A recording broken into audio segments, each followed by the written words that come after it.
Struggling with Pygmalion Act 1 for your ISC exams? Well, this video covers the most important questions to ace your paper. Hello everyone, welcome to Nilanjana's exclusive English lessons. And today I'm here to give you a complete structured line by line understanding of the most important questions from Act 1. Your exams are coming up. Most of the schools have their formative, and even if you have to understand Act 1 in totality, these questions are going to be really helpful. So do not skip the video, watch the video till the end. And yes, if you have any doubts after that, definitely you can write in the comments. All right. The very reason why I'm making this video is because the official ISC specimen paper has already been released. And for your help, I have also added a link in my description box. You can download the paper. Of course, you'll can get it in the website. But yes, for your easy access, I have given the paper in the description box. Download and see. Go through the answer key, go through the questions so that you can have an understanding what kind of questions you can expect. So these questions which I'm discussing today are completely aligned with the specimen paper. Now, if you know that how the question paper is divided into various segments, I have also divided that in the same way. All right. So without wasting much time, let me directly jump and discuss the questions. The first question, why does the mother become suspicious of the flower girl when she addresses her son as Freddy in Act 1 of the play Pygmalion? Now you know what she was doing. Eliza was addressing him as Freddy. Why? Because she did not know him, of course. She did not know this boy personally. And Freddy and Charlie, like these are common names. But the mother doesn't know that. So the mother, Mrs. Eynsford Hill, she becomes suspicious when the flower girl Eliza addresses her son as Freddy because she assumes as an upper class woman that a common flower girl should have no way of knowing her son's name. For Mrs. Eynsford Hill, this seems unusual and improper, and she worries that her son might be keeping inappropriate company. The flower girl belongs to the lower strata of society and as such cannot be friends with Freddy or even address him by his first name. So the mother grew suspicious. Why? Because for her, she was like very surprised that how can a girl who's so shabby belonging to this class address my son with his first name? Usually, when do we address somebody by their first name? I mean, according to manners and courtesy, you are only supposed to address somebody by his first name when you know that person, when you are really familiar, acquainted with that person. All right. Otherwise, it's very impolite to do so. So that is the reason she got really suspicious, because she couldn't accept the fact that the son might be keeping company with somebody like Eliza. Okay. So again, the theme of class division comes here. Next question. Why do you think the bystander asks others to look at the note taker's boots in Act 1 of the play Pygmalion? In Edwardian England, now Edwardian England means what? During the reign of King Edward VII, the play Pygmalion was written in the year 1912. Okay, those who don't remember this, please make sure. Now, why it is important? Because an author or a dramatist, whoever writes a book, many things in the book reflect the society, reflect the time during that period. So, therefore, it's very important to have an understanding of the background, the history, the time of the society when it is written. So, in Edwardian England, boots and clothing were strong markers of class. That means what? If you noticed somebody's boots, you can understand, you can be sure that this person belongs to which class. Obviously, if you're wearing well polished shoes, that means you belong to the upper class. And if you have worn out shabby shoes, that means you belong to the lower class. Now, the bystander, and I think this is relevant even today to some extent. Anyways, The bystander wants to reassure the crowd that Higgins isn't a suspicious character or a police informant, but he is rather a gentleman, as indicated by his well made, expensive boots, something a working class person could not afford. His boots were those of the upper classes and not those worn by policemen.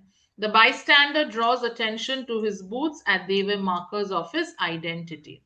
So at one point of time, when this Higgins was continuously taking notes, the people over there got curious, and the bystander he made a remark that no, actually just see his boots, because others were thinking he's a spy, okay, he's a police informant, and okay, he can be suspicious. But the bystander said that no, no, actually just look at this book, look at his boots. By looking at his boots, we can understand that he is a gentleman. Okay, till here, if you think the video is helpful, I'm sure you know what you have to do, right? You have to subscribe to the channel. And if you think the video is giving you value and my explanations are being helpful, please motivate me, inspire me by subscribing. And of course, let me know what you think about the video.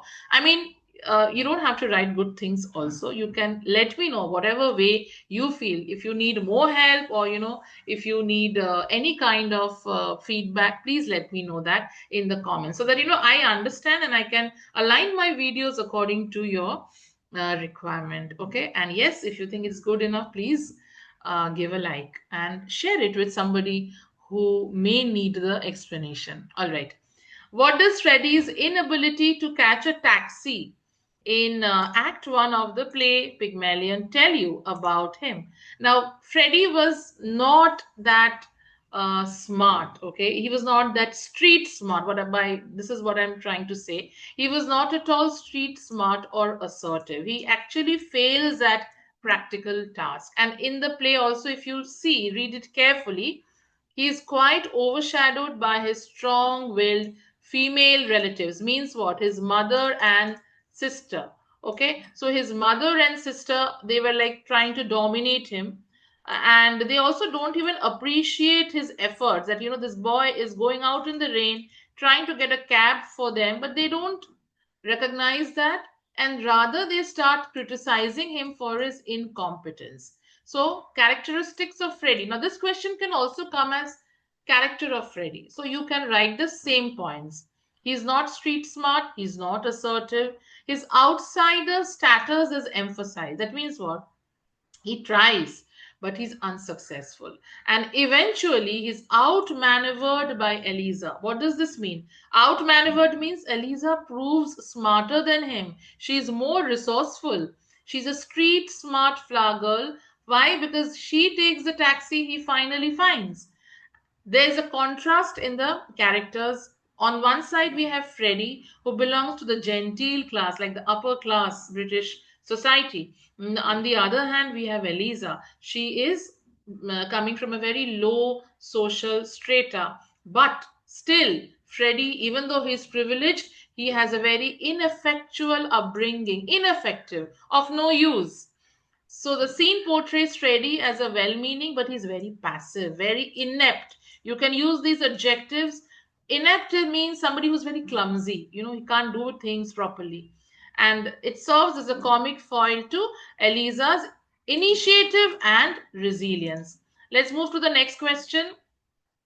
Why does Shaw place the opening scene of the play Pygmalion in Covent Garden? Okay, very important question. Now, the opening scene is very important. Why?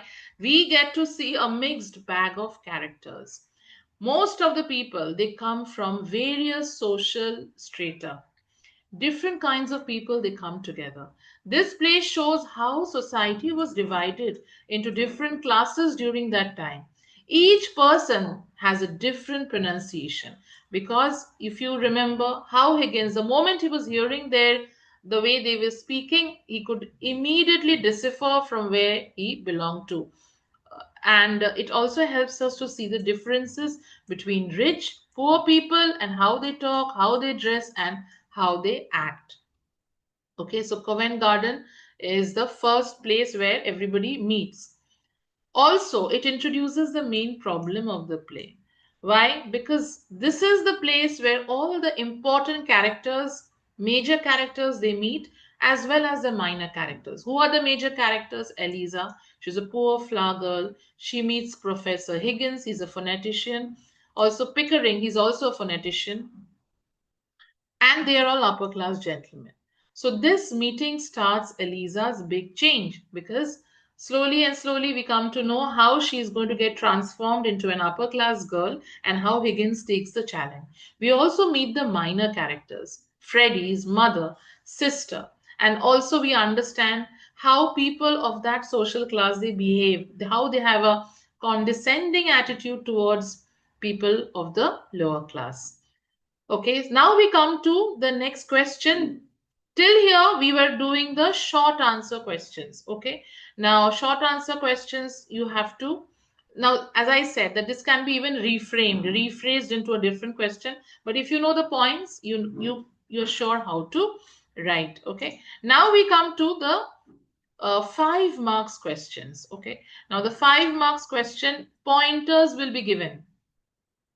The board expects you to write your answers based on the bullet points which are already provided in the question. Let's see. Describe the scene of crowd sheltering from the rain in Act 1 of the play. Explain the purpose of the setting of the scene. More or less, we discuss this answer. Okay, now what more can we write? Description. You have to write your answer based on the description of the crowd and purpose of the setting. Let's see. Now, this is a model answer. In all the questions, I've given you model answers. And if anybody needs this document, let me know in the comments. I will send you a PDF. Okay. Okay. The crowd is a lively mix of characters, including flower girls like Eliza Doolittle, well dressed upper class people such as the Eynsford Hills, means the mother and the daughter, gentlemen like Higgins and Pickering. People are trying to find cover under the church portico. It was the portico under which everybody was waiting because there was a heavy downpour, and other nearby places to keep dry. Now, the atmosphere was noisy and bustling, with conversations happening between characters that reveal their different social status and speech patterns. The rain creates a temporary sense of equality. Now, when it is nature, there's nothing in front of nature, because nature, I think, outsmarts and outwits everyone. Why? Because in front of nature, everybody is equal. There's a sense of equality because, regardless of class, everybody is forced to come together in the same shelter. The scene highlights the contrast between the upper classes and the working class flower girls, emphasizing the social divisions that Shaw explores in the play. I think every time, whenever I've explained Act 1, this theme is recurring. It, it highlights that how social divisions, class existed during that time, and that is what he wants to explore. It also highlights how language can affect a person's identity. If you speak a specific kind of language, you have a specific accent and and diction, you are objectified. You are identified as somebody who belongs to the upper class, somebody who's belonging to the lower class. So these are the reasons why they all come together. We move to the next question. And these questions, as I said, they are 5 marks, and you have to write within 100 words, 80 to 100 words. Give a lively description of Higgins' treatment of Eliza in the scenes studied, discussing his social views on class and gender. So, see, these are the two things which is specified, and your answer has to be aligned.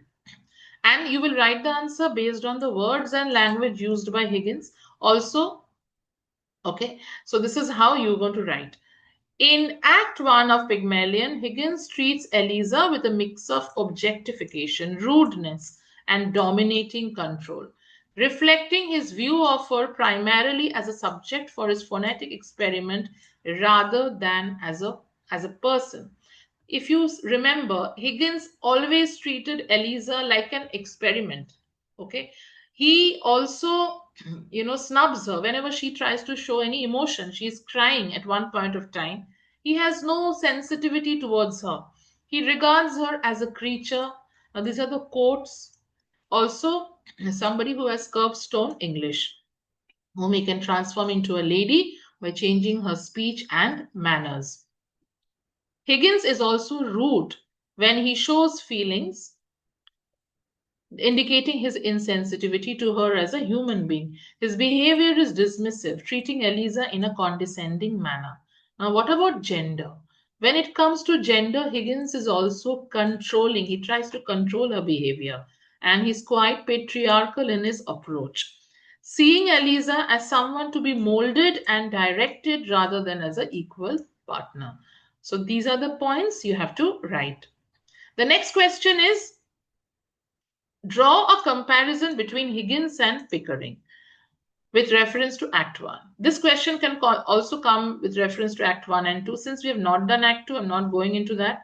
Slowly, when I'll finish Act 2, I will definitely cover that.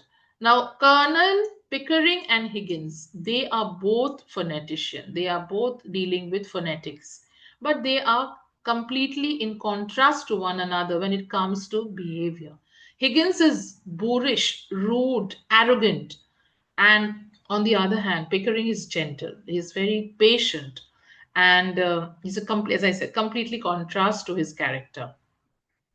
They are drawn together. Why? Because by their passion for the subject. They respect one another. Their relationship is one of mutual respect. Professor Higgins is so carried away by his enthusiasm for his subject that he does not pay any attention to social norms. In fact, he is impatient of the norms that govern polite society. He treats Eliza very rudely when, also later on when she visits him at his laboratory. He's very rude. He calls, Shaw calls him an impetuous baby. He can be both genial as well as bullying. He takes on the challenge thrown by Pickering, but he does not consider Eliza's feeling and emotions. On the other hand, Pickering is a thorough gentleman. He's very refined, very considerate. From the very beginning, he treats Eliza like a lady. If you remember, when Eliza meets Pickering, initially, the military gentleman, how he treats her, and reminds Higgins that he cannot treat Eliza as if he's picking a pebble off a beach. He has to also think of her parents. To Higgins, Eliza is not a person, just someone whom he will teach correct speech, manners, and pronunciation. Also, he does not even think of her. This is later part of the play that, once the experiment was over, he does not even bother about her. And during the actual training, also, Higgins is very demanding and overbearing, while Pickering is considerate and gentle. But this is very important in Act 1. It is Higgins and not Pickering who performs an act of Christian charity by giving Eliza a handful of money. Now, if you remember, there's a sound of the church bell going, right, towards the end of Act 1. Can anyone tell me what is the purpose of the church bell? I think I had covered in my explanation. If you remember, write it in the comments. I will see whether you actually are listening carefully or not. So, when the church bell actually rang, that's when Higgins remembered something. And after that, he gives her some money. Next question. What do you conclude about Freddy's mother and sister from the manner in which they act and behave in Act 1? Now, Freddy's mother, Mrs. Eynsford Hill, and Clara, they are very conscious of this social status. They behave in a snobbish manner. Snobs, you know who are snobs, right? Those who look down on others, especially those who think that they are superior to others in terms of their class, economic status, and so on.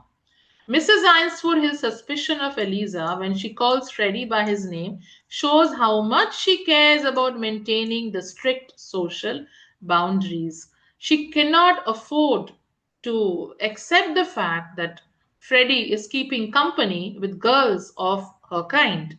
Her social boundaries are very controlled and restricted. Also, Clara, very ill mannered, rude girl. She is distressed by Eliza's presence and she wants to avoid any interaction. So, both the mother and the daughter, we can understand that they are what? They look down on the working class people. And also, they expect Freddy to act according to their upper middle class standards. Freddy's mother and sister, they belong to the genteel class. which means the upper class of the British society. So whenever you're writing answers, remember to also give evidences from the text. So in Act 1, what are they doing? They're waiting for Freddy to get a cab. When Freddy returns without one, she is very disappointed. She says that he's very helpless, sends him out in the rain again to try for one. And also, Freddy's sister is more rude and more impatient. She's not above bribing the girl with some pennies to get at the truth. Means she tries to bribe her and she tries to get more information like, how do you know my son? Okay, so both mother and daughter are representative of this class, but the later acts will reveal that they are not financially well off.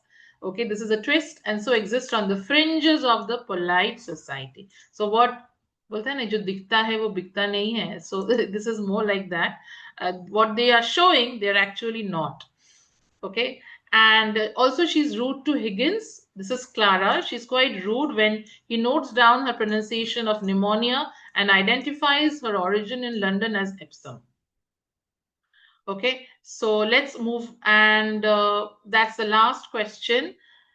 And I hope I tried to cover all the important questions of Act 1. Trust me, if you practice these questions, if you emphasize on the themes which I have told you, your Act 1 preparation is done, sorted, and you don't have to run around from this video to that video. Okay, this is the comprehensive video which I have given to you. Trust me, I have always tried to help you people, and I'm sure that if it can really be, beneficial to you, that's enough for me. That's a reward for me.